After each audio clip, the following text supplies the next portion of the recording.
Princess Glory Full Gospel Church Katabaga तापरे Sweety Kullu कुकरीकानी Munda Baptist church प्रस्तुत रहुथिबे। Hallelujah praise the Lord. प्रभु को महान को धन्यवाद दूची।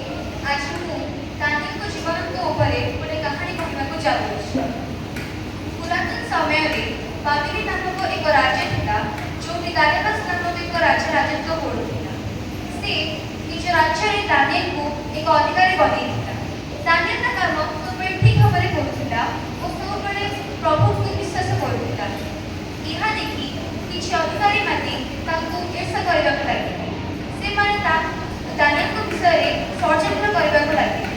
से माने राजा को सम्मुख गले आ कहिले हे महाराज 30 दिन पर्यंत केवसी देवता का केवसी मनुष्य प्रार्थना करिवे ना आपण को छाड़। राजा एही नियम को सुनिके मंजूरी देला आ दानियल जतबे नियम सुनिले से भय बिना हेले नाही आ नित्य परि निकितर प्रार्थना करू। एहा तांको शत्रुମାନେ देखिले आ राजा को सम्मुख को नहीं गले। तो राजा को दानियल को सीमा बाजार पकाइबा को पड़े।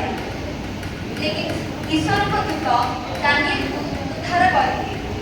तो the moral of the story is जेतेबेले परमेश्वर आमनको सहित थांती तेबे हमको केवसी विपदरु कि अमंगल डरिबे ना। जेपरि दाऊद संगीत 91:10 लिखिछन्ती तांको केवसी विपद घटिबा नै केवल केवसी आपद तांको घटिबा नै। धन्यवाद। बहुत सुंदर झियो को धन्यवाद। तापरे